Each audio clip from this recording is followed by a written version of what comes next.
Bonjour chers frères, bonjour chères sœurs, soyez bénis au nom de Jésus-Christ.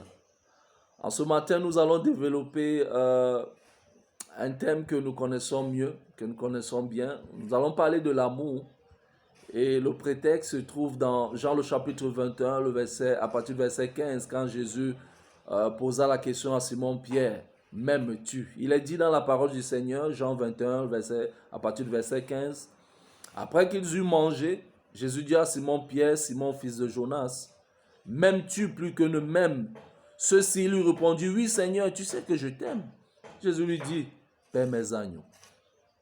Il lui dit une seconde fois, Simon fils de Jonas, m'aimes-tu? Pierre lui répondit, oui Seigneur, tu sais que je t'aime. Jésus lui dit, paie mes brebis. Et il lui dit pour la troisième fois, Simon fils de Jonas, m'aimes-tu?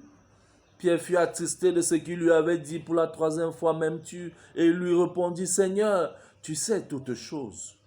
Tu sais que je t'aime. Jésus lui dit, paie mes brebis. Le contexte est simple, mes frères, mes sœurs. Jésus ici est ressuscité et il est prêt à monter au ciel. Et il s'est dit qu'il doit laisser le leadership entre les mains des disciples, à leur donner, n'est-ce pas, la clé pour continuer la mission. Il va donc s'adresser à Simon-Pierre. En fait, Jésus s'adresse à tous les disciples. Mais là, plus précisément, il parle avec Simon-Pierre. Parce que rappelez-vous de la trahison de Pierre. Et Pierre donc était sorti affaibli de cette expérience. Pierre était sorti découragé de cette mauvaise expérience. Lui qui a trahi le Seigneur, lui qui a trahi le Sauveur, Jésus-Christ, Rabbi, le Maître. Il était touché, il était affaibli, découragé. Et Jésus va donc lui parler parce que Jésus voulait le fortifier, bien évidemment. Jésus voulait l'encourager. Jésus voulait lui dire, c'est pas fini, lève-toi, fils de David. Jésus voulait l'installer dans ses nouvelles fonctions. Oh, que c'est merveilleux, ce Jésus qui encourage et qui fortifie. Rien à voir avec ces pseudo-dirigeants qui sont là pour rabaisser leurs membres, qui sont là pour décourager leurs membres à servir le Seigneur, qui sont là pour enfoncer encore le clou. Non, mais Jésus, lui, il est là pour t'encourager. Jésus est là pour te faire sortir du trou, pour t'élever. Il est là pour t'enlever de zéro à héros. Alléluia. C'est ça Jésus-Christ. Et il doit être l'exemple de tous les leaders aujourd'hui. Nous sommes en manque des vrais leaders aujourd'hui. Jésus, c'est l'exemple parfait à suivre. Chers frères, chers sœurs, Jésus, avant donc de lui confier la tâche, commence en lui disant, Simon, fils de Jonas, m'aimes-tu? Oh, ce qui veut dire que la base du service pour le Seigneur, c'est avoir de l'amour pour le Seigneur lui-même. Toute chose qui se fait sans amour est vaine devant Dieu. La base pour le service du Seigneur, ce n'est en rien les nombres d'années passées à l'église, ce n'est en rien l'âge qu'on peut avoir. Mais la seule qualification que Dieu cherche pour diriger son église, c'est avoir de l'amour dans le cœur. Et c'est pourquoi il demande à Simon-Pierre, est-ce que tu m'aimes véritablement? Vous voyez, ce n'est en rien le nombre d'années, ce n'est en rien l'âge qu'on peut avoir. La seule qualification, tout ce que Dieu demande, c'est est-ce que tu m'aimes? Est-ce que tu m'aimes? Qu'est-ce qui se trouve dans ton cœur?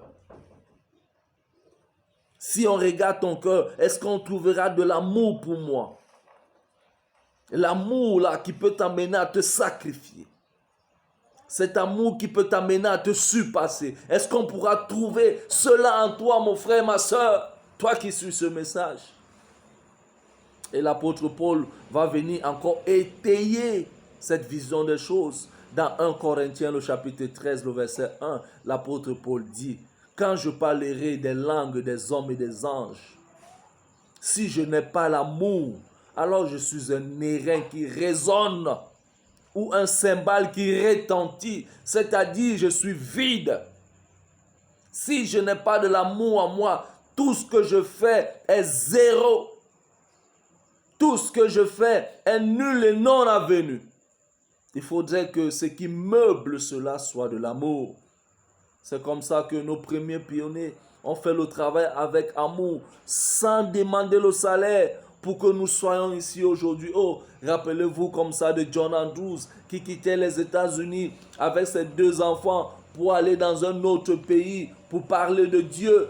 Rappelez-vous de la sœur White. Rappelez-vous de son mari James White. Rappelez-vous de Joseph Bate, qui ont mis de leurs propres moyens pour que l'œuvre arrive jusqu'à nous aujourd'hui, jusqu'à toi, mon frère, ma soeur.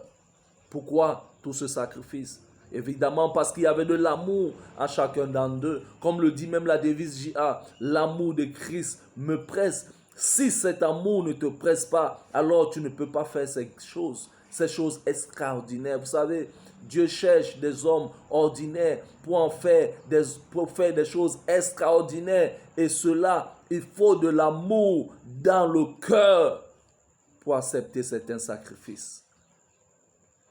Ces hommes que nous avons cités, vous voyez que ce n'était pas une question de diplôme. Jésus n'a pas demandé à Simon-Pierre, quel diplôme as-tu?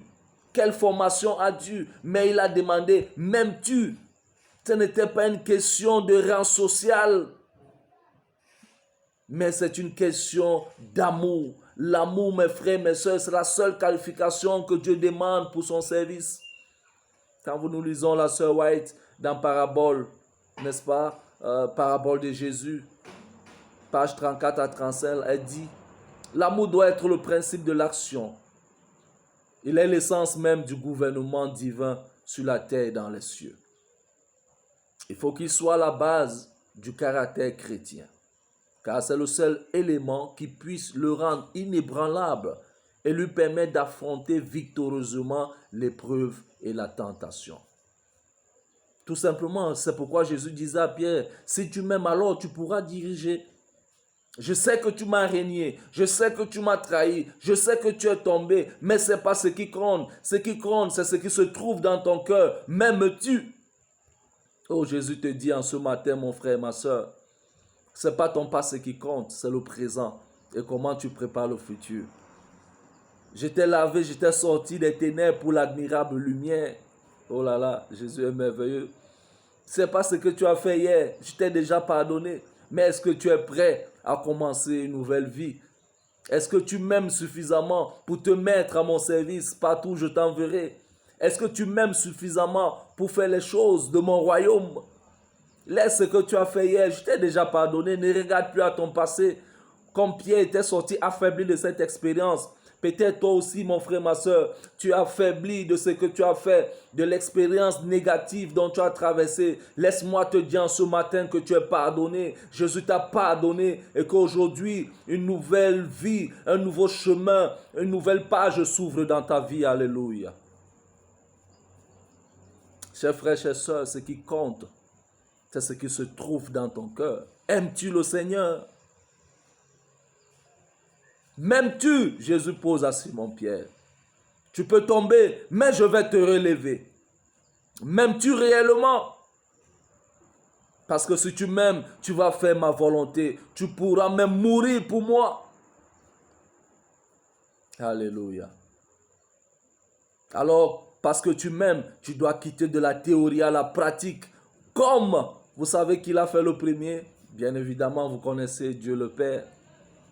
Dans Jean le chapitre 3, le verset 16, « Car Dieu a tant aimé le monde. » Il ne s'est pas arrêté à la théorie en disant qu'il a aimé le monde, mais la Bible dit qu'il est quitté de la théorie à la pratique, qu'il a donné son Fils unique, afin que quiconque croit en lui ne périsse point, mais qui ait la vie éternelle. Alléluia. Oui, c'est de l'amour pratique et non l'amour théorique. Vous savez, quand Jaspers aussi disait, n'est-ce pas, que l'amour, la théorie sans pratique est aveugle et la pratique sans théorie est vide. Les deux vont de pair, les deux marchent ensemble. Car Dieu a tant aimé le monde qu'il a donné son Fils unique. Nous devons paître, tu dois paître. Vous savez, Jésus a posé, il a dit 3 fois, il a posé cette question 3 fois à Simon-Pierre. Et ce n'est pas anodin. Jésus c'est le maître. Chaque chose, chaque phrase qu'il place a une leçon très importante. Et Jésus dit la première fois, m'aimes-tu? Simon-Pierre dit oui, il dit, paix mes agneaux. Vous savez qui sont mes agneaux? Quand nous ramenons dans l'église, les agneaux sont des petits, les enfants. les plus faibles. Ceux-là que nous abandonnons, que nous négligeons pendant même les repas. On apporte des repas, c'est pour les grandes personnes. Et on abandonne souvent les petits-enfants. Même quand nous sommes en train d'étudier, où nous abandonnons parfois les enfants à leur triste sort. Les monitrices ou les moniteurs des enfants, parfois nous ne les formons même pas. Alors que c'est eux qui sont l'église de demain. Moi, cette phrase m'a été rappelée depuis mon temps d'enfance, que vous êtes l'église de demain. Aujourd'hui, je vis ces réalités. C'est pourquoi nous ne devons pas prendre à la légère. C'est pourquoi Jésus dit à l'église, paie mes agneaux. Commencez par les plus petits. Parce que c'est eux qui vous remplaceront demain après demain. Ne les abandonnez pas. Mettez-les à la première place. Paie mes agneaux. Les tout petits, nous les négligeons tellement dans nos églises. Alors que le royaume des cieux est semblable à ceux qui les ressemblent. N'oublions jamais cela. Pour aller au ciel, nous devons être comme ces tout petits enfants, mais que nous négligeons beaucoup dans nos églises. Jésus dit à Simon-Pierre dans l'église, d'abord les agneaux. Il dit encore, m'aimes-tu? Et il dit, paie mes brebis 2 fois. Les brebis 2 fois, ce sont les femmes et les hommes. Les sœurs et les frères. Dirigez, n'est-ce pas? Soyez avec les frères, dirigez bien les sœurs, sans parti pris, avec justice, avec amour, avec équité, droiture. Laissez, n'est-ce pas, les partis dans l'église. Ne soyez pas partisans de tel ou de X, mais marchez comme Jésus a fait. Il a aimé tout le monde de la même manière, du même cœur. Chers frères, chères sœurs, dans Matthieu le chapitre 24, Matthieu chapitre 24, à partir du verset 45, la Bible 45-51, la Bible dit: quel est donc le serviteur fidèle et prudent que son maître a établi sur ses gens pour leur donner la nourriture au temps convenable? Heureux ce serviteur que son maître à son arrivée trouvera faisant ainsi. Je vous le dis en vérité, il établira sur vous, sur tous ses biens. Mais si c'est un méchant serviteur qui dit en lui-même, mon maître tarde à venir, s'il se met à battre ses compagnons, s'il mange et boit avec les ivrognes, le maître de ce serviteur viendra le jour où il ne s'y attend pas et à l'heure qu'il ne connaît pas, il le mettra en pièces et lui donnera sa part avec les hypocrites. C'est là qu'il y aura des pleurs et des grincements de dents. Chers frères, chères sœurs, Dieu nous a placés dans des endroits stratégiques pour faire sa volonté et son service. Nous devons le faire avec équité, avec droiture, mais beaucoup plus avec amour, afin que quand il reviendra, lui le maître des lieux, qu'il nous récompense. Oh, c'est cela ma prière pour vous et pour moi ce matin. M'aimes-tu? Jésus pose la question. Comment donc paître ces agneaux et brebis en donnant le repas? Nous devons donner le repas approprié à ces brebis. Si nous voulons paître les agneaux et les brebis de Dieu comme il le faut, nous donnons le repas approprié à ces brebis. Nous devons les nourrir spirituellement afin qu'ils grandissent et qu'ils produisent également à leur tour. Chers frères, chères sœurs, que le Seigneur nous aide en ce matin à être des véritables canaux pour ces brebis.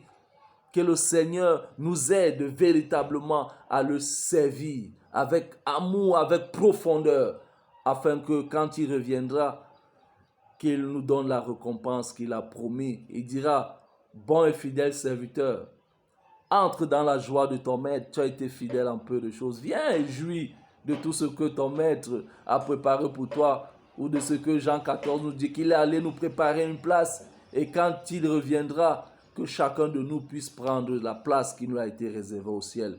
Que Dieu donc nous bénisse, que Dieu nous aide, n'est-ce pas, à être de bons et fidèles serviteurs, qui nous aident à mettre de l'amour dans tout ce que nous faisons pour la gloire du Seigneur. Au nom puissant de Jésus, nous avons ainsi prié.